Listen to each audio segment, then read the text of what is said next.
खाटू श्याम जी का चमत्कार। बाबा खाटू श्याम जी, जिनके बारे में यह कहा जाता है कि वे हारे के सहारे हैं। उनके दरबार में आने वाले हर भक्त की कोई न कोई कहानी जरूर होती है। किसी के साथ कोई चमत्कार होता है। किसी भक्त के बिगड़े हुए ऐसे काम बन जाते हैं जो असंभव थे। ऐसे ही बाबा के किस्सों में से एक सच्चा किस्सा हम आपको बताने जा रहे हैं। ये घटना 2022 की है। दिल्ली के मंगोलपुरी इलाके में मधु जी अपनी छोटी सी बेटी काजल के साथ रहती थी।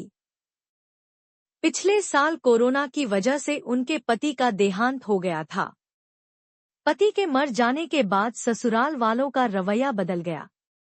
मधु के सास ससुर और देवर जेठ सब ये चाहते थे कि वह किसी तरह यहाँ से चली जाए और उसे प्रॉपर्टी में हिस्सा न देना पड़े। मधु को ये सब बातें समझ में आ रही थी।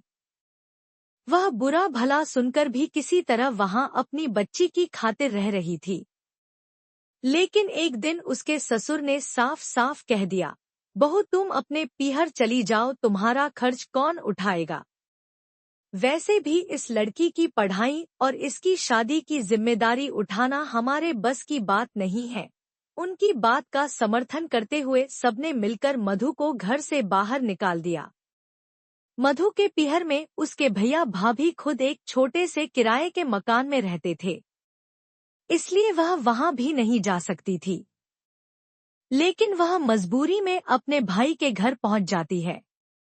वह अपने भैया से कहती है, भैया आप मुझे कुछ दिन यहाँ रहने दो, फिर मैं कोई काम ढूंढ लूंगी और रहने का इंतजाम कर लूंगी। भाई मान जाता है।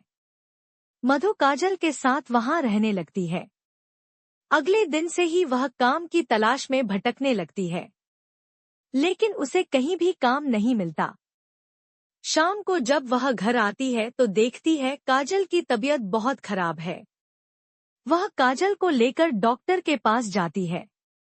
डॉक्टर काजल का चेकअप करता है और कहता है इसमें खून की कमी है। इसके खाने पीने का अच्छे से ध्यान रखो, फल खिलाओ और साथ में ये दवाइयाँ लिख रहा हूँ, समय समय पर देना। मधु के पास कुछ पैसे थे। वह काजल को घर छोड़कर केमिस्ट की दुकान पर जाती है। केमिस्ट पर्चे को देखकर कहता है, ये सारी दवाइयाँ मिलाकर 500 रुपए की हैं। मधु के पास केवल 200 रुपए थे।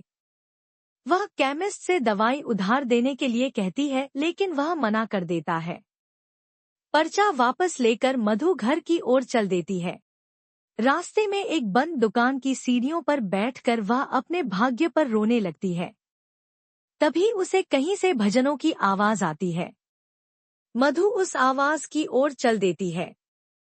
बराबर वाली गली में खाटू श्याम जी का कीर्तन हो रहा था। वह रोते रोते वहां जाकर बैठ जाती है।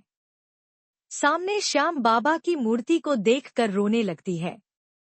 भजन सुनते सुनते वो भूल जाती है कि वह तो दवाई लेने निकली थी। सब हारे के सहारे की जय जयकार कर रहे थे, लेकिन मधु इस सब से बेखबर बस रोए जा रही थी। बैठे बैठे कब घंटों बीत गए उसे पता नहीं लगा। जब कीर्तन खत्म हो गया तो प्रसाद बांटा जा रहा था। मधु ने भी प्रसाद लिया। वह प्रसाद लेकर खाटू श्याम जी की मूर्ति के पास गई। उसने बाबा के चरणों में सर झुकाया। रोते हुए उसने बाबा से अपनी बेटी के लिए प्रार्थना की। जब वह कीर्तन से बाहर निकल रही थी तो उसे दवाई की याद आई। पर्चा देखा, एक हाथ में प्रसाद था, लेकिन वह 200 रुपए कहीं नहीं दिखे। फिर उसे याद आया कि वे पैसे तो उसके हाथ से बाबा के चरणों में गिर गए थे। मधु घबरा गई। अब मेरी बेटी का क्या होगा, यह सोचकर वह रोने लगी। पैसे वापस मांग भी नहीं सकती थी। वहां तो बहुत से लोग पैसे चढ़ा रहे थे। वह वहीं खड़े खड़े रोने लगी। फिर मुड़कर घर की ओर चल दी। तभी उसे किसी ने आवाज दी। मधु ने पलट कर देखा। एक आदमी जो प्रसाद बांट रहा था। वह उसके पास आया और बोला, बहन मैं तुम्हें बहुत देर से देख रहा हूँ, तुम जब से आई हो रो रही हो, क्या बात है। मधु ने कहा कुछ नहीं और वो चल दी। लेकिन उस आदमी ने कहा, बहन मैं तो समझ रहा था तुम बाबा के गुणगान सुनकर खुशी में रो रही हो, लेकिन लगता है बात कुछ और है। मुझे बताओ तुम कौन हो? ये कीर्तन मैंने ही करवाया है। बाबा के दरबार से कोई निराश जाए यह सही नहीं है। बताओ क्या परेशानी है? मधु ने रोते हुए उसे सारी बात बता दी। तब उस आदमी ने काम कर रहे एक लड़के को बुलाया और मधु के हाथ से पर्चा लेकर उसे दिया। 1000 रुपए दिए और कहा, इस पर्चे की दवाइयाँ और बाकी बचे पैसों के फल लेकर आओ। उसे भेजकर उस आदमी ने कहा, बहन जब तुम निराश हो गई तभी तुमने बाबा के भजन सुने जिसे सुनकर तुम यहाँ आई। बस समझो बाबा ने तुम्हें बुलाया है। चिंता मत करो। कल तुम आकर मुझसे मिलना। बाबा की कृपा से मेरी बहुत बड़ी फैक्ट्री है जिसमें तुम्हारे जैसी बहनें काम करती हैं। तुम्हें काम भी मिलेगा और रहने का इंतजाम भी हो जाएगा। मधु कुछ बोल न सकी, वह बस रोए जा रही थी। यह देखकर उस आदमी ने कहा, बस बहन जितना कष्ट था वो तुमने सह लिया, अब सब बाबा पर छोड़ दो। बाबा ने तुम्हें अपनी शरण में ले लिया है।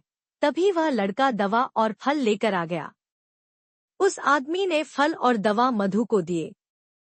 मधु उन्हें धन्यवाद देकर घर आ गई। अगले दिन से मधु को उस फैक्ट्री में काम मिल गया और उसे वहीं फैक्ट्री के पास रहने की जगह भी मिल गई, जहां बहुत सी औरतें रहती थीं, जो अलग अलग शिफ्ट में काम करती थी। उनसे जान पहचान हो जाने पर वे काजल का ध्यान भी रखने लगी। कुछ ही दिनों में वह अच्छे से काम सीख गई।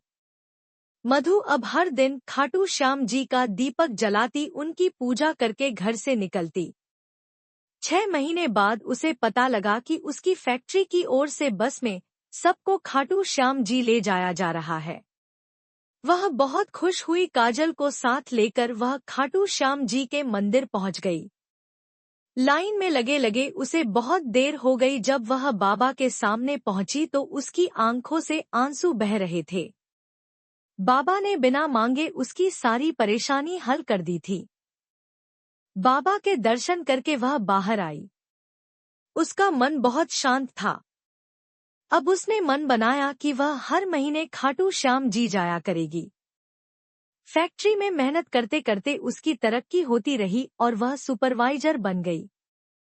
कुछ दिन बाद श्याम बाबा की कृपा से उसने काजल का दाखिला बहुत अच्छे स्कूल में करा दिया। बाबा किसी न किसी रूप में मदद करने अवश्य आते हैं। श्याम बाबा कभी भी अपने भक्तों को निराश नहीं होने देते हैं। जय श्री श्याम।